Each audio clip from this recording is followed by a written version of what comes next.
और चलिए इसे रुक करते हैं। आज पीएम नरेंद्र मोदी के मन की बात का 126वां एपिसोड। प्रदेश भर में अलग अलग बूथों पर नेता और पदाधिकारी जो है सुनेंगे, आइए सुनते हैं। अपना परचम लहरा रही है। आज वे ऐसी चुनौतियों के भी पार कर रही हैं जिनकी कल्पना तक मुश्किल है।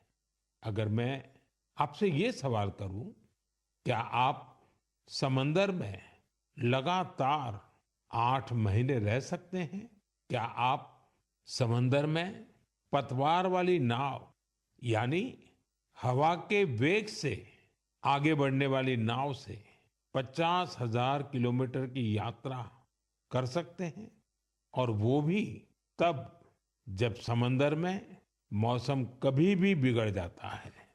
ऐसा करने से पहले आप 1000 बार सोचेंगे, लेकिन भारतीय नौसेना की 2 बहादुर ऑफिसर्स ने नाविका सागर परिक्रमा के दौरान ऐसा कर दिखाया है। उन्होंने दिखाया है कि साहस और दृढ़ संकल्प होता क्या है। आज मैं मन की बात के श्रोताओं को इन 2 जाबाज ऑफिसर से मिलवाना चाहता हूं। एक है लेफ्टिनेंट कमांडर दिलना और दूसरी है लेफ्टिनेंट कमांडर रूपा।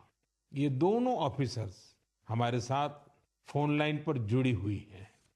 हेलो। Hello sir. नमस्कार जी। नमस्कार सर। तो मेरे साथ लेफ्टिनेंट कमांडर दिलना और लेफ्टिनेंट कमांडर रूपा दोनों हैं आप साथ में? जी सर, दोनों है। चलिए आप दोनों को नमस्कारम और वणक्कम। वणक्कम सर। नमस्कारम सर। अच्छा, सबसे पहले तो देशवासी सुनना चाहते हैं आप दोनों के बारे में, आप जरा बताइए। सर, मैं लेफ्टिनेंट कमांडर दिलना हूँ और मैं इंडियन नेवी में लॉजिस्टिक्स कैडर से हूँ सर। 2014 में कमीशन हुई थी सर और मैं केरला में कोझिकोड से हूँ। सर, मेरा फादर आर्मी में थे और मेरा मदर हाउसवाइफ है। मेरा हस्बैंड भी इंडियन नेवी में ऑफिसर है सर और मेरा सिस्टर एनसीसी में नौकरी करती है। जय हिंद सर, मैं लेफ्टिनेंट कमांडर रूपा हूँ और मैं navy 2017 naval armament inspection cadre में ज्वाइन किया है। और मेरे फादर तमिलनाडु से है और मेरे मदर पौंडीचेरी से है। मेरे फादर एयरफोर्स में थे सर। एक्चुअली डिफेंस ज्वाइन करने के लिए मुझे उनसे ही प्रेरणा मिली और मेरी मदर होम मेकर थी। अच्छा दिलना और रूपा, आपसे मैं जानना चाहूंगा कि आपकी जो सागर परिक्रमा में आपका एक्सपीरियंस देश सुनना चाहता है। और मैं पक्का मानता हूँ ये कोई सरल काम नहीं है, कई कठिनाइयाँ आई होगी, बहुत मुश्किलें आपको पार करनी पड़ी होगी। जी सर, मैं आपको ये बोलना चाहती हूँ कि लाइफ में सर एक बार हमें ऐसा मौका मिलता है जो हमारी जिंदगी बदल देती है सर। और ये सर्कम नेविगेशन वो हमारे लिए ऐसी एक अपॉर्चुनिटी थी जो इंडियन नेवी और इंडियन गवर्नमेंट ने हमें दिया है। और इस एक्सपेडिशन में हम लगभग 47,500 किलोमीटर सेल किया सर। हमने 2 अक्टूबर 2024 को निकला गोवा से और 29 मई 2025 को वापस आया। और इस एक्सपेडिशन हमें कंप्लीट करने के लिए 238 डेज लगे सर। और 238 डेज हम सिर्फ दोनों थे सर इस बोट पे। और सर एक्सपेडिशन के लिए हमने 3 साल की तैयारी की, नेविगेशन से लेके कम्युनिकेशन, इमरजेंसी डिवाइसेस को कैसे ऑपरेट करना, डाइविंग कैसे करते हैं और बोट में कुछ भी तरह की इमरजेंसी हो जैसे मेडिकल इमरजेंसी से हो कैसे मैनेज करना, ये सब के बारे में हमें इंडियन नेवी ने ट्रेनिंग दिया सर। और इस यात्रा में सबसे मेमोरेबल मोमेंट में बोलना चाहती हूँ सर कि हमने भारत की झंडा पॉइंट नीमो पर लहराया सर। सर, पॉइंट नीमो दुनिया की सबसे रिमोटेस्ट लोकेशन पे है सर। वहाँ से सबसे पास कोई इंसान है तो वो इंटरनेशनल स्पेस स्टेशन में है। और वहाँ पे एक सेल बोट में पहुँचने वाला पहला भारतीय और पहला एशियन और दुनिया के पहला इंसान हम बने सर। और ये हमारे लिए गर्व की बात है सर। वाह, बहुत बहुत बधाई आपको। Thank you sir. आपके साथी भी कुछ कहना चाहते हो? सर, मैं ये कहना चाहती हूँ कि ये सेल बोट से ये दुनिया का सर्कम नेविगेशन जो किया है उनका नंबर माउंट एवरेस्ट पहुंचने वाला के नंबर से बहुत कम है। और एक्चुअली जो सेल बोट से अकेले जो सर्कम नेविगेशन करते हैं उनके नंबर जो स्पेस में गए हैं उनके नंबर से भी बहुत कम है। अच्छा, इतनी कॉम्प्लेक्स जर्नी के लिए बहुत टीम वर्क की जरूरत होती है। और वहाँ तो टीम में आप 2 ही ऑफिसर्स थे। आप लोगों ने कैसे मैनेज किया इसको? जी सर, ऐसे यात्रा के लिए हम दोनों को एक साथ मेहनत करना पड़ता था। और जैसे लेफ्टिनेंट कमांडर दिलना ने बोला, ये अचीव करने के लिए सिर्फ दोनों था बोट पे, और हम बोट रिपेयरर थी, इंजन मैकेनिक थी, sail maker, medical assistant, cook, cleaner, diver, navigator, और सब कुछ एक साथ बनना पड़ता था। और ये हमको अचीव करने के लिए इंडियन नेवी का बड़ा कंट्रीब्यूशन था, और हमको हर तरह की ट्रेनिंग दिया है। एक्चुअली सर, हम 4 साल से साथ सेल कर रहे हैं, तो एक दूसरे की स्ट्रेंथ और वीकनेस हम अच्छी तरह से जानते हैं। इसलिए हम सबको कहते हैं कि हमारे बोट पर एक इक्विपमेंट थी जो कभी फेल नहीं हुआ, वो हम दोनों का टीम वर्क था। अच्छा, जब मौसम खराब होता था, क्योंकि ये समुद्री दुनिया तो ऐसी ही है जहाँ मौसम का कोई ठिकाना नहीं, तो आप उस सिचुएशन को कैसे हैंडल करते थे? सर, हमारा यात्रा में बहुत सारा एडवर्स चैलेंजेस सब थे सर। हम इस एक्सपेडिशन में कई चैलेंजेस फेस करना पड़ा। स्पेशली सर, सदर्न ओशन में हमेशा मौसम बुरा होता है। हमें 3 तूफानों को भी फेस करना पड़ा। और सर, हमारा बोट सिर्फ 17 मीटर का है और लेंथ में उसका विड्थ है सिर्फ 5 मीटर। तो कभी कभी कुछ लहरें आती थी जो 3 स्टोरी बिल्डिंग से भी बड़ी थी सर। और हमने बहुत ज्यादा गर्मी और बहुत ज्यादा सर्दी दोनों फेस किया है हमारे जर्नी में। अंटार्कटिका में सर, जब हम सेल कर रहे थे, हमारा टेम्परेचर 1 डिग्री सेल्सियस और 90 किलोमीटर पर आवर का हवा दोनों एक साथ हमको सामना करना पड़ा था। और हमने ठंड से बचने के लिए 6 to 7 लेयर कपड़े एक साथ पहनते थे, और पूरा सदर्न ओशन हमने ऐसी 7 लेयर ऑफ क्लोथिंग से किया सर। एंड कभी कभी हम गैस स्टोव लेके हमारा हाथ को गर्म करते थे सर। और कभी ऐसे सिचुएशंस भी होते हैं जब हवा बिल्कुल नहीं होता है और हम सेल्स पूरा नीचे करके हम ड्रिफ्ट होते रहते हैं। और ऐसे वाले सिचुएशन में एक्चुअली सर हमारे पेशेंस टेस्ट होता है। लोगों को सुन करके भी बहुत हैरानी होगी कि हमारे देश की बेटियां ऐसा कष्ट उठा रही हैं। अच्छा, इस परिक्रमा के दौरान आप अलग अलग देशों में रुकती भी रही, वहाँ क्या एक्सपीरियंस होता था? जब भारत की 2 बेटियों को लोग देखते होंगे तो उनके मन में बहुत सारी बातें रहती होगी। जी सर, हमको बहुत अच्छा एक्सपीरियंस मिला सर। हमने 8 महीनों में 4 जगह पे रुकी थी sir. Australia, New Zealand, port Stanley और साउथ अफ्रीका सर। हर जगह पे एवरेज कितना समय रुकना होता था? सर, हमने 14 डेज स्टे किया सर, एक जगह पे। एक जगह पे 14 डेज? Correct sir. और सर, हमने दुनिया के हर कोने में भारतीय को देखे सर। वो भी बहुत एक्टिव और बहुत कॉन्फिडेंस के साथ भारत का नाम रोशन कर रहे हैं। और हमको ऐसे लगा कि हमारा जो सक्सेस है सर, वो अपना भी सक्सेस समझते थे।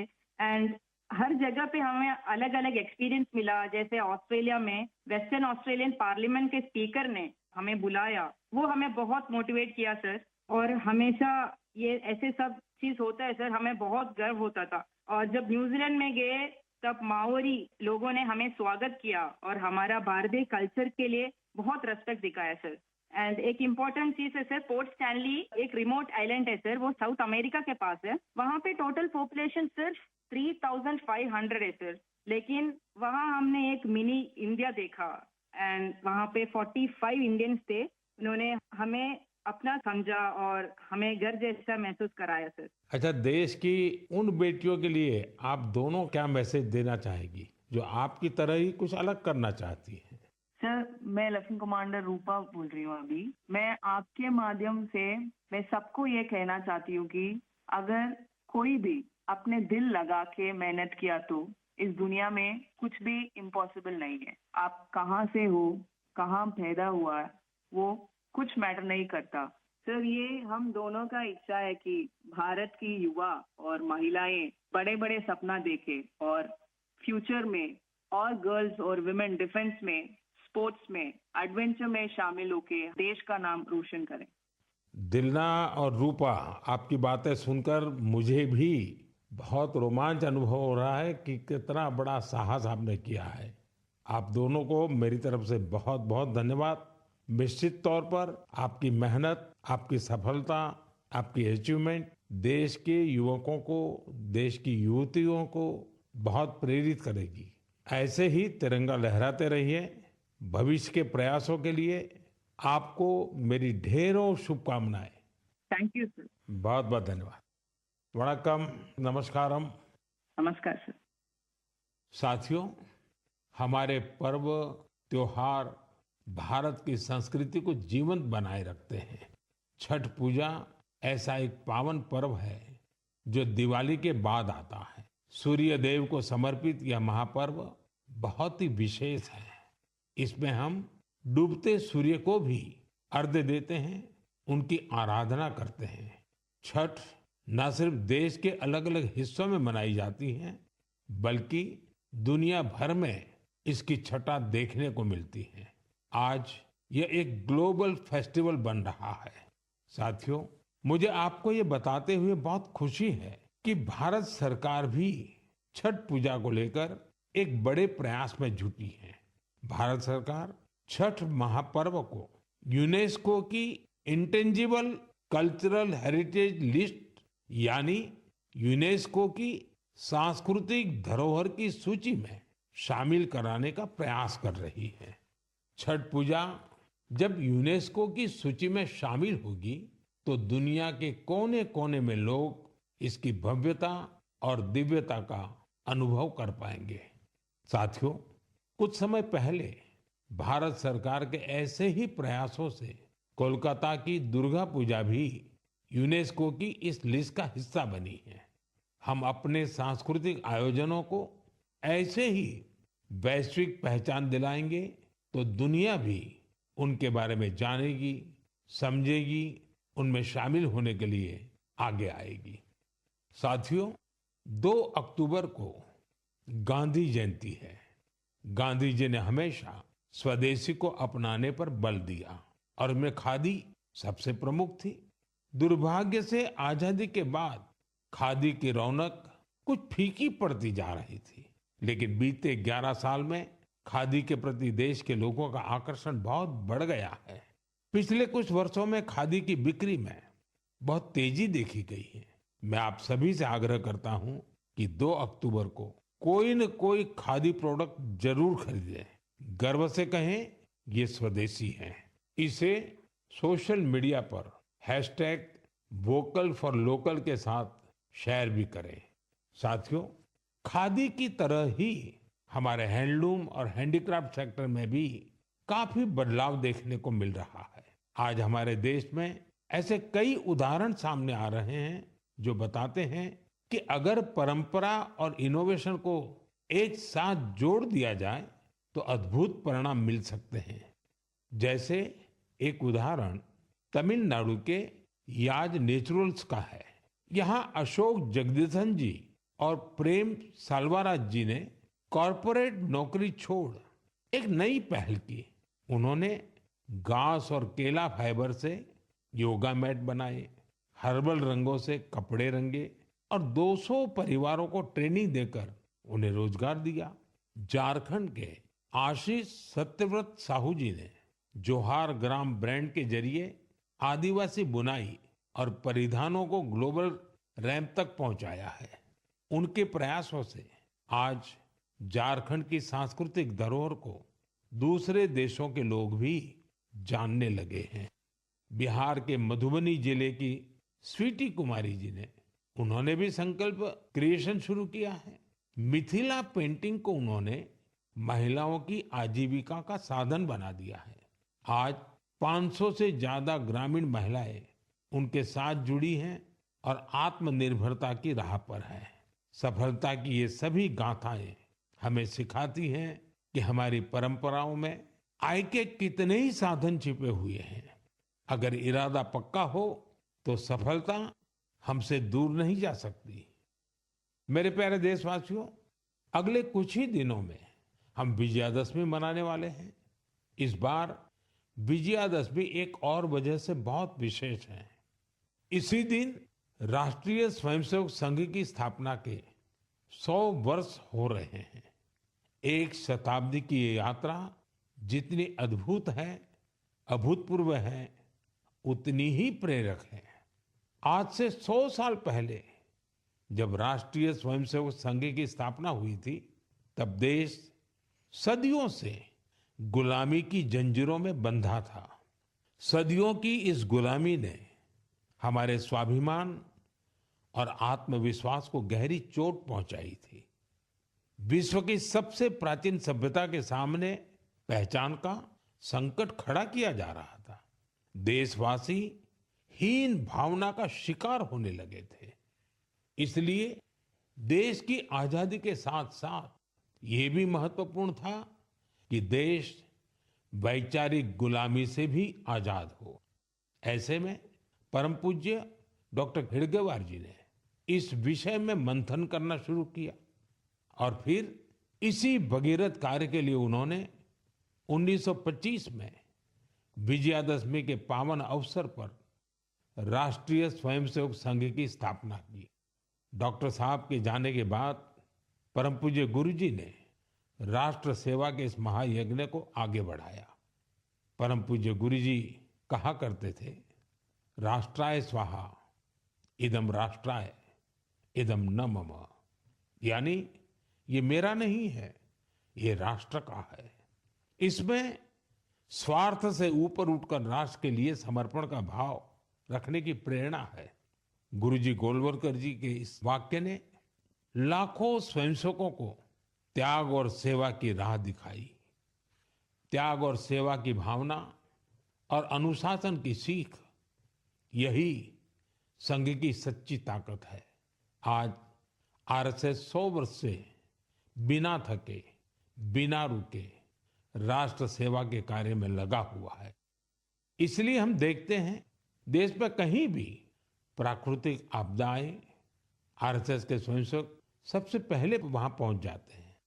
लाखों लाख स्वयंसेवकों के जीवन के हर कर्म, हर प्रयास में राष्ट्र प्रथम, नेशन फर्स्ट की यह भावना हमेशा सर्वोपरि रहती है। मैं राष्ट्र सेवा के महायज्ञ में स्वयं को समर्पित कर रहे प्रत्येक स्वयंसेवक को अपनी शुभकामनाएं अर्पित करता हूं। मेरे प्यारे देशवासियों, अगले महीने 7 अक्टूबर को महर्षि वाल्मीकि जयंती है। हम सब जानते हैं महर्षि वाल्मीकि भारतीय संस्कृति के कितने बड़े आधार है। ये महर्षि वाल्मीकि ही थे जिन्होंने हमें भगवान राम की अवतार कथाओं से इतने विस्तार से परिचित करवाया था।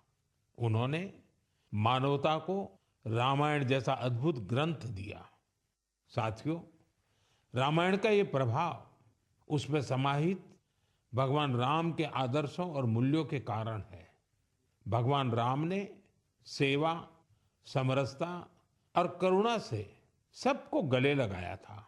इसलिए हम देखते हैं महर्षि वाल्मीकि की रामायण के राम माता शबरी और निषाद राज के साथ ही पूर्ण होते हैं। इसलिए साथियों, अयोध्या में जब राम मंदिर का निर्माण हुआ तो साथ में निषाद राज और महर्षि वाल्मीकि का भी मंदिर बनाया गया है। मेरा आपसे आग्रह है, आप भी जब अयोध्या में रामलला के दर्शन करने जाएं तो महर्षि वाल्मीकि और निषाद राज मंदिर के दर्शन जरूर करें। मेरे प्यारे देशवासियों, कला, साहित्य और संस्कृति की सबसे खास बात होती है कि ये किसी एक दायरे में बंधी नहीं होती। इनकी सुगंध सभी सीमाओं को पार कर लोगों के मन को छूती है। हाल ही में पेरिस के एक कल्चरल इंस्टीट्यूट सौंथ मंडपा ने अपने 50 वर्ष पूरे किए। इस सेंटर ने भारतीय नृत्य को लोकप्रिय बनाने में अपना व्यापक योगदान दिया है। इसकी स्थापना मिलेना साल्विनी ने की थी। उन्हें कुछ वर्ष पहले पद्मश्री से सम्मानित किया गया था। मैं सौंथ मंडपा से जुड़े सभी लोगों को बहुत बधाई देता हूं और भविष्य के प्रयासों के लिए उन्हें शुभकामनाएं देता हूं। साथियों, अब मैं आपको 2 छोटी ऑडियो क्लिप सुना रहा हूं। इन पर ध्यान दीजिएगा। दयालु सितकिन सितना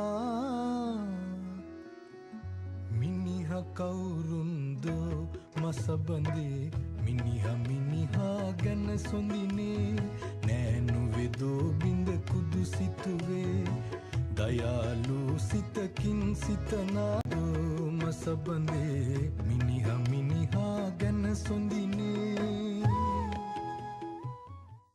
अब दूसरी क्लिप भी सुनिए. மனிதன் மனிதனுக்காயில்லையே மற்றதுதான் இங்கு கவலைப்படும் கருணையுள்ளத்தில் பரவிடவே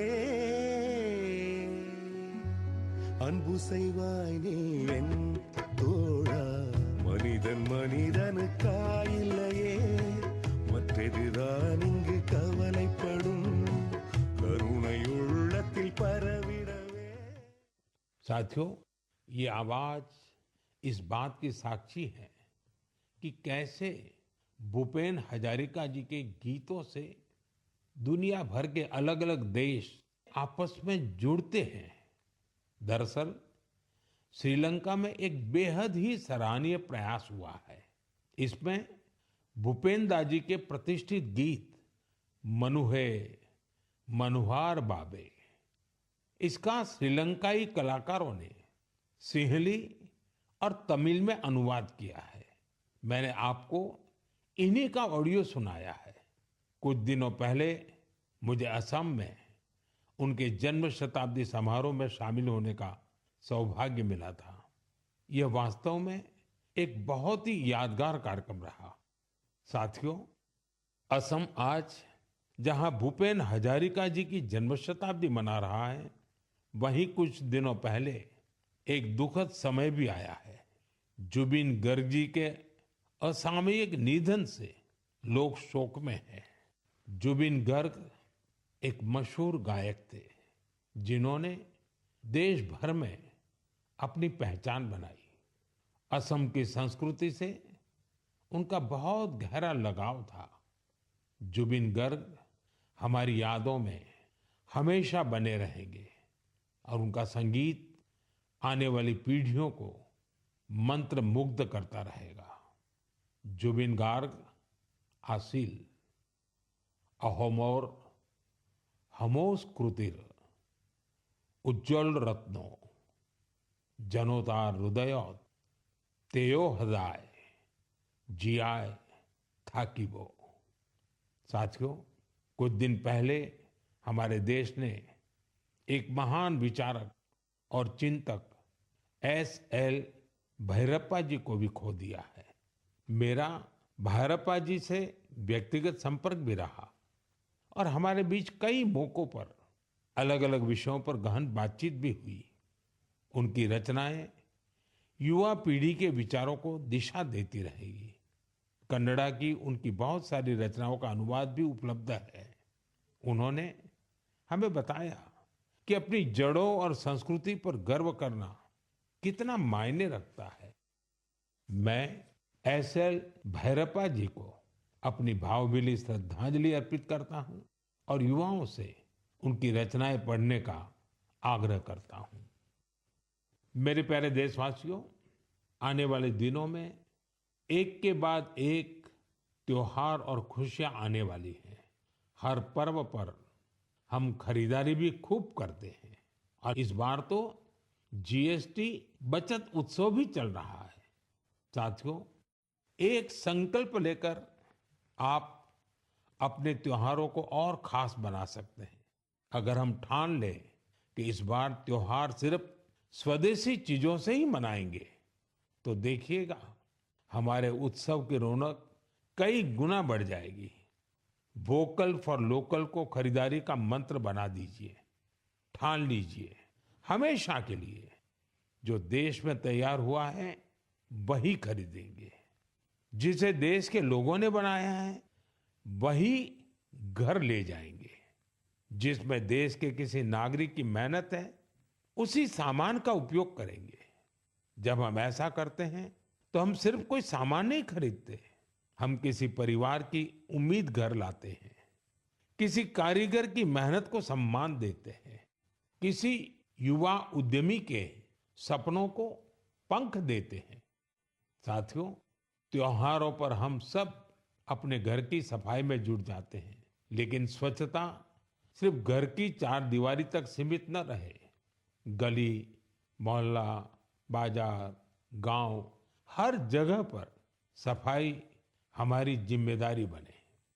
साथियों, हमारे यहाँ ये पूरा समय उत्सवों का समय रहता है और दिवाली एक प्रकार से महा उत्सव बन जाता है। मैं आप सबको आने वाली दीपावली की भी बहुत बहुत शुभकामनाएं देता हूं, लेकिन साथ साथ फिर से दोहराऊंगा, हमें आत्मनिर्भर बनना है, देश को आत्मनिर्भर बना करके ही रहना है और उसका रास्ता स्वदेशी से ही आगे बढ़ता है। साथियों, मन की बात में इस बार इतना ही। अगले महीने फिर नई गाथाओं और प्रेरणाओं के साथ मुलाकात करूंगा। तब तक आप सबको शुभकामनाएं। बहुत बहुत धन्यवाद।